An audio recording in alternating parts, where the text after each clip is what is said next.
Et on est ici aujourd'hui pour réagir à ce projet de loi. Alors, vont prendre la parole à mes côtés Alissane Simard, directrice générale de Nature Québec, Simon Lavigne, représentant national du service Recherche Unifor Québec, Myriam Bergeron, directrice générale de la Fédération québécoise des gestionnaires des ZEC et de la Fédération québécoise pour le saumon atlantique, et Dominique Dugré, président directeur général de la Fédération des pourvoiries du Québec. Ils vont prendre la parole et ensuite, il y aura une petite période de questions en personne et en ligne pour les journalistes. Donc, sans plus tarder, je passe la parole à ma collègue Alissane Simard, directrice générale de Nature Québec. Merci. Alors, on est ici 4 à prendre la parole ce matin, mais en fait, on représente là, une coalition là, vaste d'acteurs du milieu forestier. Donc, ce matin, les organisations qui se réunissent, c'est Nature Québec, Unifor Québec, la Centrale des syndicats démocratiques, le Syndicat des métallos, la Fédération de l'industrie manufacturière de la CSN, la Société pour la nature et les parcs SNAP Québec, la Fédération québécoise des gestionnaires de ZEC, la Fédération des pourvoiries du Québec et la Fédération québécoise pour le saumon atlantique. Donc, on unit notre voix ce matin là, pour dénoncer l'échec annoncé de la réforme du régime forestier. On condamne le projet de loi 97 déposé cette semaine là, par la ministre des Ressources naturelles et des Forêts. C'est sûr que ça fait longtemps qu'on demande, qu'on attend cette réforme, mais ce que le gouvernement nous propose, ce sont des reculs environnementaux et sociaux importants, qui ne vont pas résoudre la crise actuelle en forêt, qui ne vont pas répondre aux défis qui nous attendent non plus. Au niveau environnemental, particulièrement, le projet de loi il propose des reculs majeurs qui vont fragiliser davantage les écosystèmes forestiers. Le zonage en triade, par exemple, tel qu'il est précisé, pourrait même compromettre l'atteinte de nos cibles de conservation. Dans les zones d'aménagement forestier prioritaire, le projet de loi va même jusqu'à interdire les aires protégées, là, donc interdire la conservation. On aura tout vu. C'est comme si le ministère des Forêts essaie de se protéger légalement là, contre le ministère de l'Environnement. Le projet de loi aussi propose d'affaiblir la définition de l'aménagement écosystémique. Ça va rendre nos forêts beaucoup plus vulnérables au changement climatique, nuire à la biodiversité. En enlevant, en fait, la référence à la forêt naturelle dans la définition, on se dirige vers une artificialisation de la forêt, alors que ce que la science montre, et même ce que le rapport de la commissaire au développement durable hier mentionnait, c'est qu'il faut miser plus sur les processus naturels des forêts pour la rendre plus résiliente. Rendre la forêt plus artificielle, ça va pas plus la protéger face à la crise et ça va nous coûter excessivement cher aussi. En fait, pour atteindre les rendements là, visés par la sylviculture intensive, ça va nécessiter des investissements colossaux que le gouvernement présentement n'a pas la capacité de payer. Et en plus, il n'y a aucun cadre financier qui nous a été présenté pour évaluer les coûts réels de cette réforme-là, ce qui empêche en fait toute évaluation crédible de sa faisabilité. Dans les zones d'aménagement forestier prioritaire aussi, ce que la réforme, elle va même abandonner là, tout simplement l'aménagement écosystémique, ça va nécessairement entraîner la dégradation d'un large pan de la forêt québécoise, là, minimalement 30 %, et ça va augmenter donc les perturbations forestières, là, encore une fois, affecter la résilience, mais aussi, ces décisions-là peuvent avoir des répercussions internationales en compromettant finalement l'atteinte de nos objectifs de conservation, mais même en nuisant à notre réputation sur la scène internationale. Ça peut affecter nos relations économiques. Ça peut, surtout avec les marchés européens qui présentement imposent des régulations plus strictes contre la déforestation, contre la dégradation des forêts. On est à une époque où il faut au contraire essayer de miser plus sur les marchés européens, puis là, on risque de se tirer dans le pied. Quand on coupe ça en plus au zonage en triade, le projet de loi pourrait même nous faire perdre nos certifications FSC, puis on en a besoin de ces certifications-là pour avoir des débouchés sur des nouveaux marchés d'exportation. Donc, inévitablement, ça veut dire moins de prévisibilité pour le secteur, plus de précarité pour les travailleurs, travailleuses, puis pour les communautés qui dépendent de la forêt aussi. On est inquiet aussi de l'affaiblissement des mesures de consultation. On concentre le pouvoir encore plus vers le forestier en chef. On abolit l'étape de gestion intégrée des ressources. On met la hache dans les processus d'harmonisation avec les autres usages sur une bonne partie du territoire. Tout ça, ça va juste attiser la contestation, les tensions sociales. Et là encore, c'est la prévisibilité que le gouvernement cherche absolument à sécuriser qui ne sera pas au rendez-vous. Instaurer un zonage qui va céder minimalement 30 % du territoire à l'industrie, l'industrie va redevenir complètement maître dans ces territoires-là, comme c'était avant la commission Coulombe. Ça, c'est un recul social majeur aussi. T'sais, la commission Coulombe, on le rappelle, elle avait mené un vaste processus de consultation indépendant avec des scientifiques, des experts, des acteurs, actrices du milieu.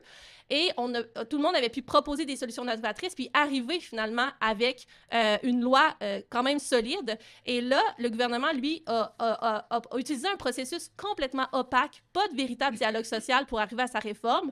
Les éléments qu'on retrouve dans le projet de loi n'ont jamais fait l'objet d'une consultation de la société civile en bonne et due forme.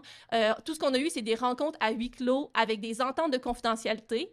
Ces ententes-là, d'ailleurs, n'ont toujours pas été levées. Là, donc, théoriquement, on est encore empêché de s'exprimer publiquement sur la réforme à l'heure actuelle.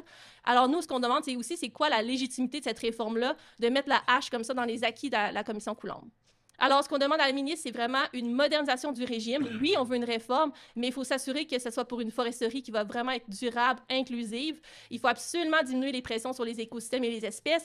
Il faut apaiser les conflits, pas les attiser. Il faut répondre, bien sûr, aux menaces tarifaires, assurer la pérennité des emplois, adapter la forêt à la crise climatique, mais la réforme qui est proposée ne va rien faire de tout ça. Donc, ce qu'on demande à la ministre, là, c'est vraiment de revoir en profondeur son projet de loi pour qu'il n'y ait aucun recul environnemental et social. Merci, Alyssane. Mais de notre côté, en fait, on est convaincu qu'une réforme est nécessaire, mais ça ne peut pas être n'importe quelle réforme. Puis en ce moment, ce à quoi on assiste, ça ressemble plutôt à un recul, un retour en arrière, et ça nous rend extrêmement inquiets pour la suite des choses. On tient aussi d'entrée de jeu à mentionner que si on est rendu là, c'est aussi parce qu'on est face à un gouvernement qui semble absolument incapable de structurer un échange avec les partenaires sociaux sur des questions aussi importantes que l'avenir de la forêt. Et ça nous mène dans la situation dans laquelle on est. On remarque aussi que la ministre, en fait, elle a réalisé un double exploit d'une certaine façon. D'une part, on est dans une situation où l'approvisionnement fiable qu'on recherche pour nos usines, pour nos travailleurs, est précarisé par ce qui est mis de l'avant. On ne peut pas penser qu'il va être fiable, cet approvisionnement-là, si on fait simplement donner le contrôle aux industriels. On sait qu'ils ont une propension quand même vers une utilisation peut-être plus à court terme des ressources. Ça prend un équilibre là-dedans. Et présentement, c'est ce qu'on ne voit pas. On ne retrouve pas, cet équilibre-là. Alors oui, il y a des approvisionnements, mais ils doivent être fiables dans le temps. Ils doivent être fiables dans la durée. Et cette réforme, dans sa mouture actuelle, ne répond pas à ça. L'autre élément, deuxième exploit qui est atteint par cette première version de la réforme, c'est qu'on réussit à attiser les tensions avec plusieurs partenaires du milieu forestier, des tensions qui sont déjà palpables, qui sont croissantes, qu'on devrait tenter de diminuer, d'atténuer, mais qu'on explose en réduisant certains des standards écologiques potentiellement, en réduisant certains des mécanismes de participation puis de consultation d'autre part, et en mettant une situation dans laquelle on n'est pas clair, c'est pas clair comment on va pouvoir faire l'harmonisation en forêt. Donc, on est vraiment donc, dans une situation où l'approvisionnement et de l'autre part les tensions avec les partenaires du milieu forestier, il n'y a pas de vision d'avenir là-dessus. Et ça, ce que ça va faire, bien, ça va créer un environnement aussi d'affaires qui va être imprévisible, plus incertain, qui va chasser les investissements dont on a besoin pour l'avenir de notre secteur d'activité. On est d'accord avec le gouvernement qu'il faut, dans une crise qui perdure depuis longtemps, protéger les emplois.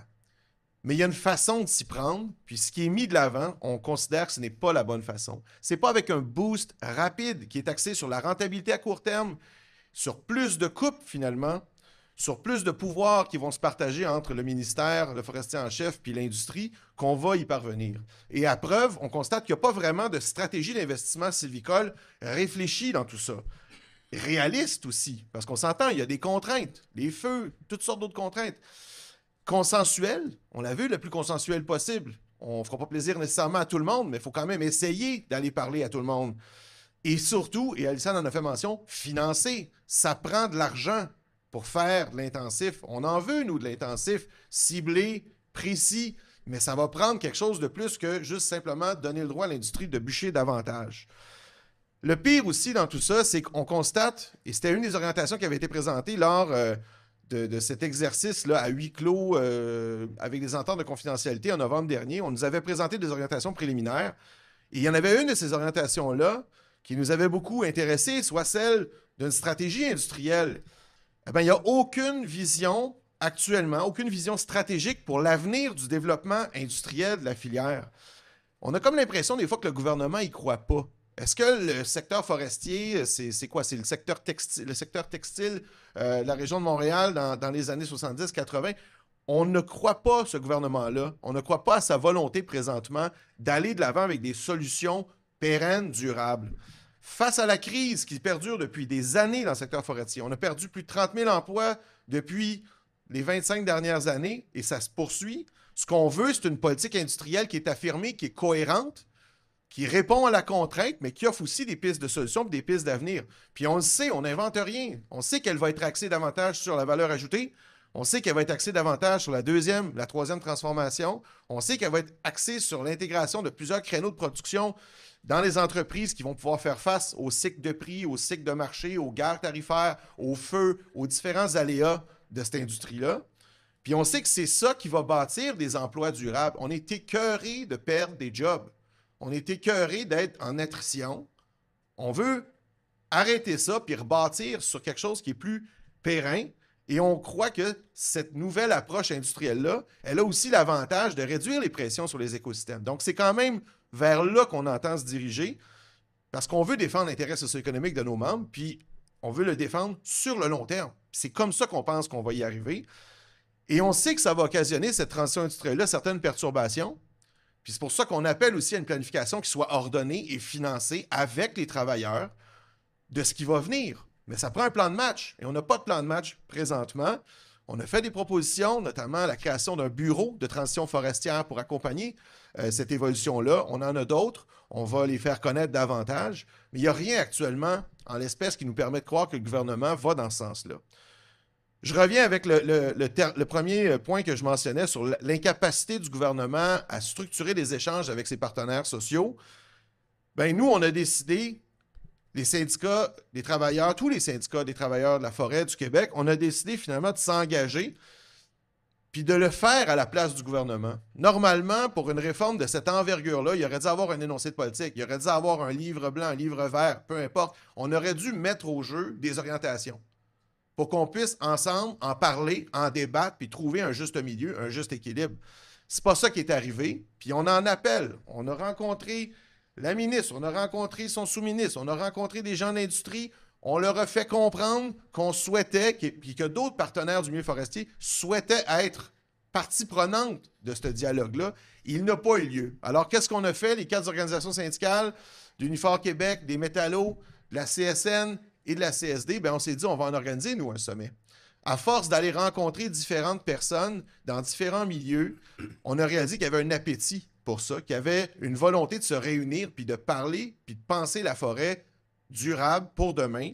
Et c'est ce qu'on va faire le 20 mai prochain à Chicoutimi. C'est un sommet sur l'avenir de la forêt, où on convie un large contingent de personnes d'horizons diversifiés pour discuter de pistes de solutions d'avenir, pas avec un carcan. On va évidemment avoir une plateforme, on a des propositions pour partir de quelque chose. Il faut que la discussion émane d'une base, mais on veut vraiment créer ce contexte-là de dialogue social qui n'existe pas présentement.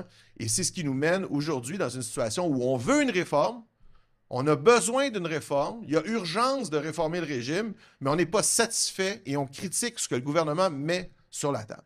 Merci.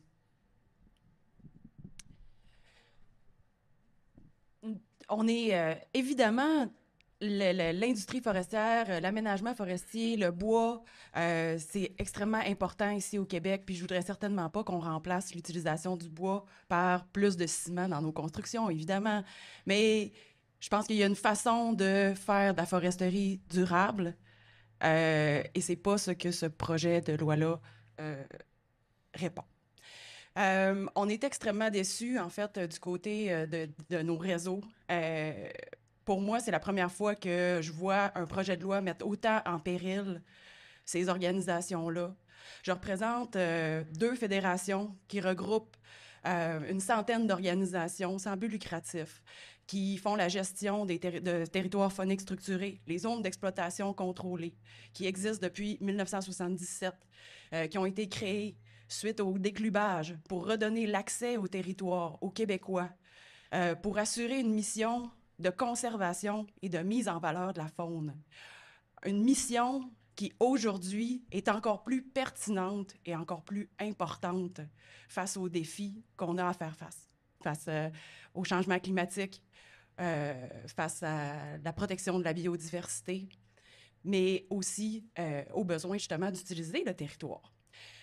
On est aussi des réseaux qui entraînent des retombées économiques extrêmement importantes dans les régions. Puis on est très déçus de voir qu'il n'y a pas de reconnaissance par rapport à cette valeur-là économique qui permettrait de stabiliser les économies régionales, les rendre plus modernes, plus durables, puis que finalement, avec plusieurs œufs dans nos paniers, on est capable de stabiliser ces économies-là. Donc, on est extrêmement déçus aujourd'hui. On espère évidemment que émaneront des bonnes réflexions le 20 mai prochain. Soyez assurés qu'on sera là. Puis qu'on aura l'occasion d'entamer vraiment un dialogue social par rapport à ça. Merci, Myriam. En 2001, déjà, la loi sur les forêts prévoyait un processus de conciliation qui interpellait directement le ministre en cas d'impasse des échanges entre les pourvoiries et l'industrie forestière. Cette nouvelle approche a mené à des efforts de concertation sans précédent entre les entreprises forestières et les pourvoiries. La Commission Coulombe, en 2003, a même renforcé les conditions visant à assurer l'harmonie en forêt dans ses propositions en abordant une participation plus active et directe sur la base d'une forme d'obligation d'entente entre les parties. En 2010, la loi sur l'aménagement durable du territoire forestier est venue changer la donne en donnant les responsabilités au ministère des Forêts. Malgré cela, la nécessité d'impliquer les pourvoiries est demeurée dans la loi, mais sans aucune forme d'obligation de résultat. L'imputabilité du ministre a aussi été transférée aux employés en région. Dans certaines régions, le ministère a été jusqu'à refuser de prendre en compte la présence de pourvoiries afin d'augmenter la concentration de récoltes à la demande de l'industrie. Plusieurs personnes continuent de comprendre l'importance des pourvoiries et travaillent à améliorer le contexte en travaillant avec nous dès le départ, mais d'autres s'en sont lavé les mains en refusant de prendre en compte les enjeux des pourvoiries sans même daigner se justifier. Les moyens adéquats et les nécessaires incitatifs pour garantir le succès des démarches d'harmonisation se sont perdus dans des processus administratifs et placent désormais les pourvoiries au rang de contraintes économiques en région. Parce que celles-ci étaient consultées seulement à la fin des processus de planification des secteurs de récolte, toute demande qu'elles pouvaient formuler équivalait donc à devoir recommencer l'exercice de planification des chantiers, donc des coûts additionnels essentiellement dus à la création de conflits évitables. Maintenant, le projet de loi 97 déposé mercredi ne contient aucune reconnaissance, ni même une simple mention des pourvoiries, malgré les demandes répétées à cet effet. Aucun mécanisme clair pour assurer leur prise en compte dans la planification forestière, aucune garantie de maintien de leurs activités dans un contexte de profonde transformation. Les conséquences sont nombreuses. Ne pas reconnaître l'importance des territoires de pourvoirie, c'est comme de ne pas reconnaître les 6 000 emplois que notre secteur procure. Pire encore, c'est les mettre en opposition avec les travailleurs forestiers, qui sont nos voisins, nos conjoints, nos amis, qu'on fréquente, qu'on croise dans nos villages. Le zonage en fait d'ailleurs plus que jamais des contraintes aux yeux de tous. Aujourd'hui, nous sommes côte à côte, inquiets pour tous nos emplois. Madame la ministre, Monsieur le Premier ministre, il est temps de vraiment moderniser le régime pour assurer l'avenir des forêts dont nous dépendons tous. Nous réitérons que nos régions ont besoin de nous tous pour vivre et grandir. Nous vous réitérons notre appui pour en arriver à un véritable projet porteur et inclusif. Mais ce qui a été déposé n'est clairement pas à la hauteur du défi. Nous ne pouvons simplement dépendre de la bonne volonté d'individus en région qui planifient les coupes sans connaître et reconnaître les pourvoiries. À cause de leur faible superficie, la prise en compte des territoires de pourvoirie doit se faire d'une manière particulière. Ces territoires ne représentent que 1 % du territoire du Québec, mais sont fréquentés par près de 600 000 personnes annuellement. C'est pourquoi nous proposons depuis plusieurs années une solution simple et claire qui permet d'assurer l'aménagement durable des territoires de pourvoirie et un aménagement réellement intégré. Cette solution consiste en la mise en place d'un plan d'aménagement forestier durable pour chacun des territoires de pourvoirie. Ces plans, élaborés conjointement avec les planificateurs et les opérateurs de pourvoirie, contiennent minimalement un taux de prélèvement durable, une planification intégrée du réseau routier, une répartition et une séquence de travaux conséquents et intégrés selon la vision à long terme des deux industries. Les avantages sont nombreux. une prévisibilité pour les deux secteurs, une plus grande création de richesses, le maintien des emplois, une plus grande résilience face au changement climatique, une contribution possible à l'objectif de 30 % d'air protégé et pourrait constituer une vitrine possible pour des pratiques forestières durables. C'est si simple. C'est pourquoi nous sommes extrêmement déçus de l'absence de reconnaissance des pourvoiries dans le projet de loi 97. Au-delà de cette absence de reconnaissance, c'est une augmentation de l'imprévisibilité qui frappe notre secteur, qui se retrouve davantage fragilisé. Les pourvoiries sont un moteur économique important pour plusieurs régions du Québec et sont des leaders en tourisme faunique durable. C'est une industrie qui s'est bâtie à l'aide de pionniers, de passionnés de nature et de faune, des gens qui ont investi des millions de dollars sur des terres dont ils ne sont pas propriétaires, mais qui permettent pourtant à plus de 575 000 personnes de découvrir leur patrimoine naturel. Le manque de considération accordé à ces entreprises est un manque de considération pour chacune de ces 575 000 personnes. Madame la ministre, il faut corriger le tir et assurer la reconnaissance des 6 000 emplois que nous générons.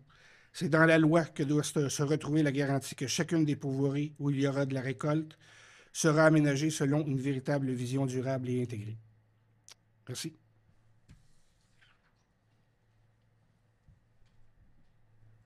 Alors, merci à toutes les intervenantes et intervenants. On va passer maintenant à la période de questions. Il y a un micro portatif qui va circuler dans la salle. Donc, s'il y a des journalistes en présence qui veulent poser leurs questions, on va faire ceux-là en premier. Pendant ce temps-là, s'il y a des journalistes en ligne, on vous demanderait d'écrire vos questions dans le chat en précisant votre nom et le journal pour lequel vous faites un reportage. Puis on va prendre ensuite vos questions. On va avoir quelqu'un, un rapporteur, pour prendre vos questions en ligne. Donc, juste lever la main s'il y a des gens dans la salle. C'est pour vous entendre. Comment? C'est pour vous entendre. Bonjour à tous, Thomas Laberge pour la presse canadienne. La ministre, quand on lui a posé la question à savoir qui a cherché à plaire finalement avec son projet de loi, elle a dit, écoutez, tout le monde, on a consulté tout le monde nous demandait un projet de loi de la sorte. J'aimerais savoir pourquoi, après les consultations, après ce que dit la ministre, il semble y avoir autant de groupes qui sont déçus par cette réforme-là. Je pense qu'on peut refaire un peu la genèse de ce qu'on a appelé une consultation. On a eu à l'hiver dernier un cahier avec des questions. Il y a eu des tournées régionales, mais surtout avec des tables rondes pour échanger. Ensuite de ça, il y a eu une grand-messe à Québec, il y a un an, en avril dernier, où tout le monde était réuni autour de la table pendant une journée avec la ministre pour écouter un peu le résultat de ce qui avait été discuté et colligé comme information par le ministère lors de ces instances-là régionales. Ensuite, on a attendu, on a eu un rapport synthèse qui a été publié à la Saint-Jean, dans lequel certaines priorités ont été soulignées. Et ensuite de ça, jusqu'à temps qu'on reçoive des courriels en novembre pour nous demander de signer une entente de confidentialité, on n'a pas eu aucun contact, on n'a pas eu aucun suivi sur la consultation. Et le ministère a choisi de séparer par chapelle tous les groupes et de les rencontrer en leur mettant finalement un bâillon. Puis en leur disant qu'ils ne pourraient même pas parler de ça avec leurs instances, nous, avec nos membres. C'était 2 personnes chez Unifor Québec qui ont signé ça. On ne pouvait pas en parler avec personne. Et après, puis on s'entend, cette présentation-là, ça tenait sur à peu près 6 à 8 pages. C'est une présentation PowerPoint avec des orientations extrêmement générales. On est ressorti de cette rencontre-là avec beaucoup plus de questions que de réponses. Et depuis novembre, on a fait différentes sorties, on a fait des tentatives pour essayer de parler avec eux, pour essayer d'initier un dialogue, puis ça a été une fin de non-recevoir. La plus récente, avant le dépôt du projet de loi, directement auprès du sous-ministre adjoint. Et là, on a reçu ce projet de loi-là. Donc, si on appelle ça une consultation, je pense qu'on se trompe. Je pense qu'on doit, si le gouvernement veut agir de façon à créer de l'inclusion, à créer du buy-in, bien, je pense qu'il doit mettre au jeu ses propositions, ses orientations, puis s'attendre à une discussion robuste. C'est pas ça qui a été mis en place. Pour ajouter à ça... Est-ce que vous pouvez répéter la question? Mais ça s'appelait pas une consultation déjà, ça s'appelait une démarche de réflexion. Donc, oui, on a participé à une démarche de réflexion, tout simplement, mais pas une consultation. Puis, je vais juste rajouter à ça, là, on a un projet de loi qui est enfin public, mais dans les faits, si on avait respecté nos ententes de confidentialité depuis novembre, c'est la première fois qu'on aurait le contenu de la réforme publique. C'est parce qu'on n'a pas respecté nos ententes de confidentialité, nous, mais aussi les Premières Nations qui, eux ont refusé de signer ces ententes-là, qui ont donc rendu public les informations, le contenu de la réforme. Et c'est pour ça qu'on est capable de un peu la critiquer, en débattre, en parler publiquement depuis novembre. Mais si on avait bien respecté ces ententes-là, si les communautés autochtones avaient signé les ententes, ben on aurait juste depuis cette semaine le contenu de la réforme, là. Donc ça, encore une fois, un processus excessivement opaque. Et la question qu'on a à se poser aussi, c'est entre juin puis novembre, si elle n'a pas parlé à nous tous et nous toutes, la ministre, à qui elle a parlé? C'est qui finalement qui l'a aidé à rédiger cette réforme-là? Ben, c'est ça. C'est donc avec ces acteurs-là que la ministre a décidé d'élaborer cette réforme-là. Alors, c'est pour ça que tous les autres, ben, veut pas, on est insatisfaits, puis on demande d'être autant entendus par la ministre que les autres acteurs qu'elle a entendus, là. Est-ce que je peux ajouter un petit élément? D'autant plus que, en tout cas, pour ce qui est du secteur des activités fauniques, ça fait des années, en fait, qu'on demande systématiquement les mêmes choses. On avait vu avec beaucoup d'enthousiasme cette opportunité de réforme du régime forestier et on a pris toutes les tribunes qui nous ont été offertes pour réitérer notre valeur, réitérer l'importance de nous reconnaître, l'importance qu'on soit inscrit, l'importance qu'on participe activement à cette planification-là, qu'on solidifie aussi notre secteur en solidifiant celui de la foresterie.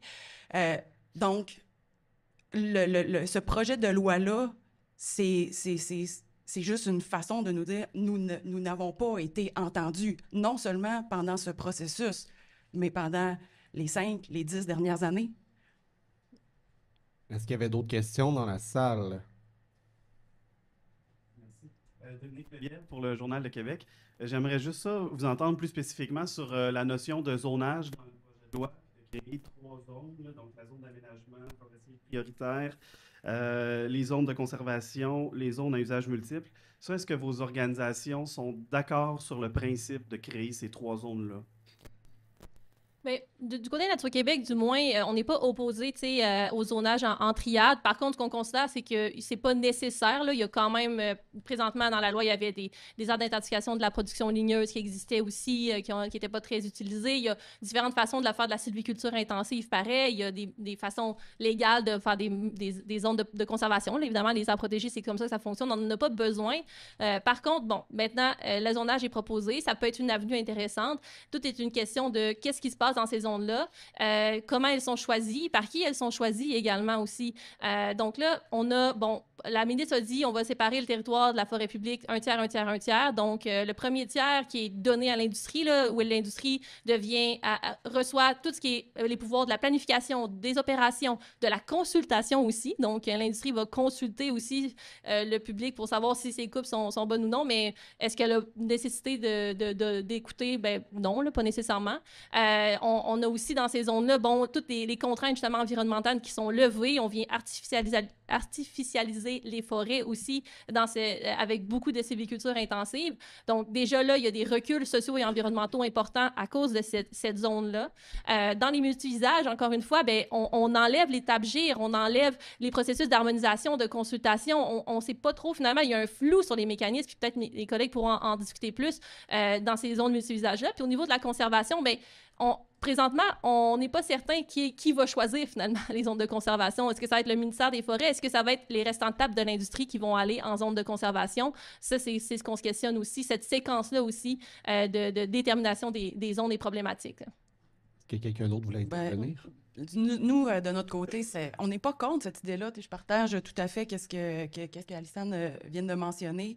À la grandeur des territoires dont on a une gestion déléguée, c'est plus de 50 000 km² de territoire dont on n'a aucune assurance qui sera au moins placés dans le multi-usage. C'est sûr que c'est extrêmement inquiétant parce qu'on ne sait pas comment, finalement, ce zonage-là va être déterminé.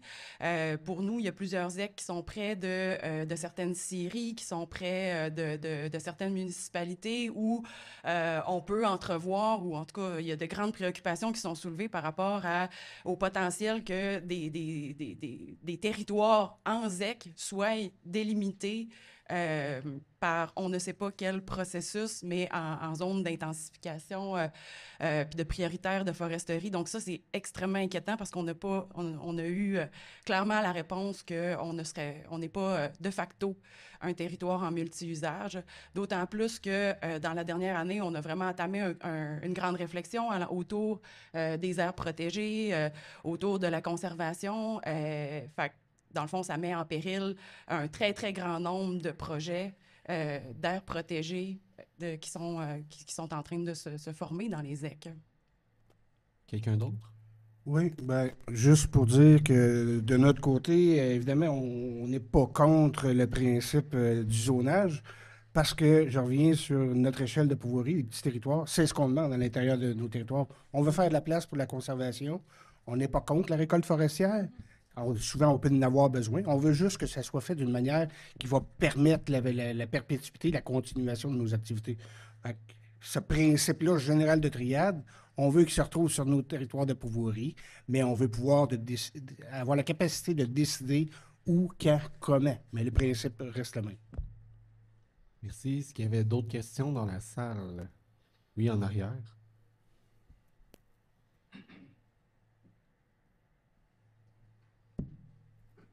Bonjour, Jean-François Fortin de la station Boulevard 102.1. Est-ce que vous avez une crainte avec les 3 zones que la zone à usage mixte devienne pratiquement uniquement une zone industrielle de la façon que le projet de loi est monté?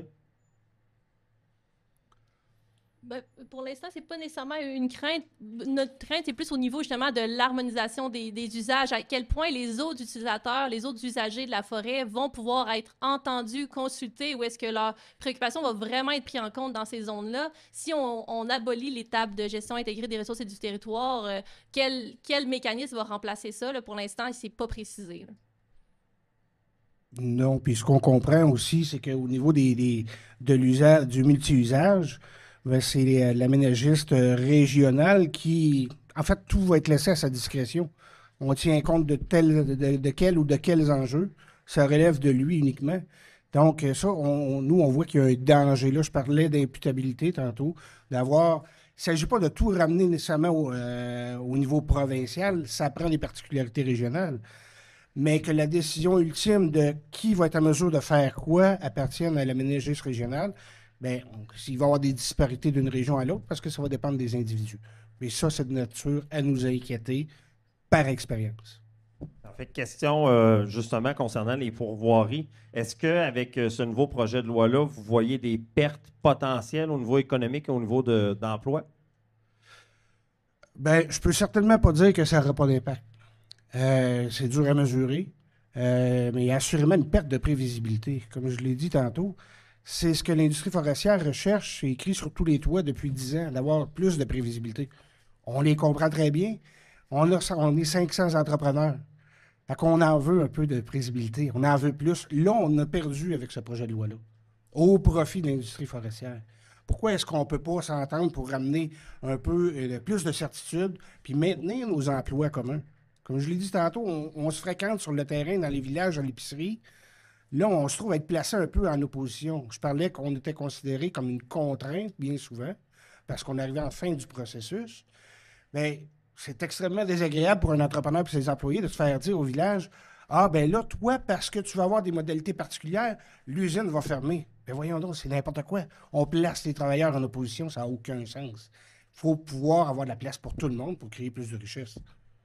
Parfait. Puis si je comprends bien sous question, c'est possible de travailler justement en harmonisation dans un même secteur entre le secteur industriel et le secteur des pourvoiries. C'est ce qu'on demande. On a des propositions claires qu'on dépose depuis des années. Ça semble tout à fait simple. Puis on n'est pas le seul à le penser. Il y a plusieurs intervenants du milieu qui nous l'ont dit aussi. C'est une question de volonté. Mais là, vraisemblablement, la volonté n'est pas là. Il faut que ça apparaisse dans la loi pour avoir une certaine protection. Là, on disparaît de la loi au niveau des pourvoiries puis des organismes phoniques. Aucun sens. Exact. Merci beaucoup. Puis, tu sais, en complément un peu, d'ailleurs, il y a plusieurs années de ça, mais c'est encore valide, en fait, comme réflexion qui avait été faite par les fédérations de la faune avec des analyses, des études qui démontraient clairement que on était capable, avec une bonne gestion du territoire, une bonne gestion de la foresterie, en prenant en compte en amont les besoins fauniques puis les besoins de nos organisations pour offrir les activités, on était capable de créer plus de retombées économiques. C'est pas vrai qu'on est une contrainte. C'est vrai qu'on est capable de non seulement stabiliser la prévisibilité pour tout le monde, pour les différents types d'activités, puis créer plus de richesses dans nos régions. Merci. Est-ce qu'il restait des questions dans la salle? Sinon, on va passer en ligne. Non, c'est bon. Est-ce qu'on avait des questions en ligne? Ma collègue Lucie peut faire la rapporteuse. Oui. Est-ce que vous m'entendez? Parfait. Guillaume Roy du journal Le Quotidien demande à Alissane, la triade prévoit qu'un tiers environ des forêts seraient conservées. Vous dites pourtant que c'est un recul majeur pour la conservation. Pourquoi?